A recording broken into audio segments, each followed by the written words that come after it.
How am I doing, boss? So just gotta keep the answer a little bit shorter. You're doing great. Sure. Ask those same questions again. Just that way it's take like between the two.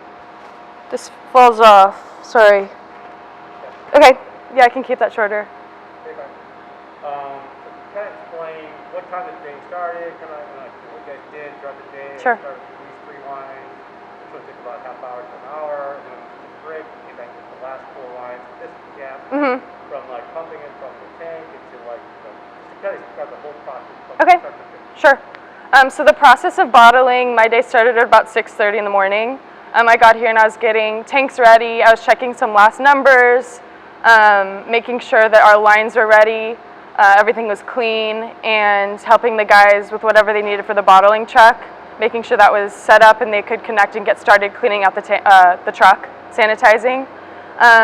Then once people started getting here, kind of making sure they knew what roles they were getting into.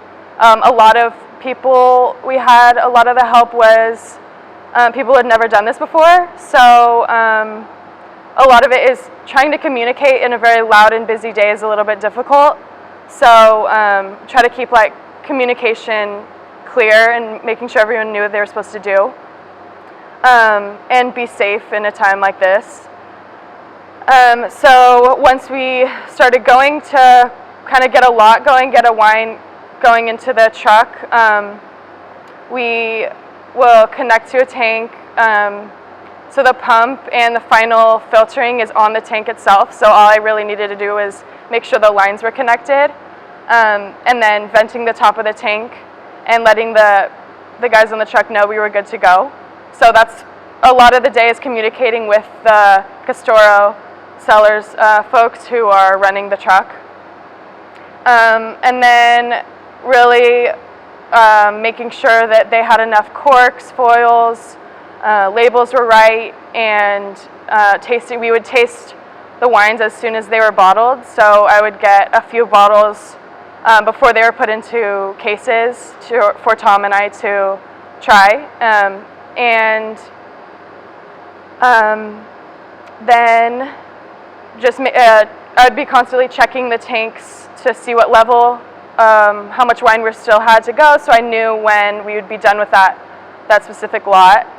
And once the wine was done out of the tank, we would walk the line, make sure all the wine was out, and switch the lines to the next tank. So with lots these quick, we had a few hundred cases for each lot, and there's really, you're on your feet the whole time, making sure you've done everything you needed to do and making sure everyone's good. So there's really no downtime, but it's kind of nice to just always be on your feet going so you know you have everything going correctly. So we did 4 wines and then took a break and then did the other 4. And once that kind of halfway point is done, the day seems to go a little bit faster. You're kind of in the rhythm. And once all of our wines are done, I still had to clean out tanks. I did that kind of intermittently throughout the day, so I didn't have 8 to do that night. But I had a few more to do, and then I had to clean out lines. So we didn't just leave wine in our lines the whole weekend. So I had some help with that at the end of the day, and making sure the whole setup was completely clean, getting our tables down, handing out wine to whoever helped, and that's the day of bottling. What was the most fun? The most fun? I think it's really satisfying to be done with a specific wine that you've worked so long on. So I think just getting those wines kind of checked off and getting labels done and out, it's a really satisfying process.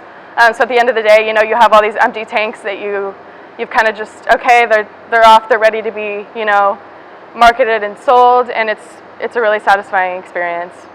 What are some things you learned about as you were going on and did in the future? Some things I learned.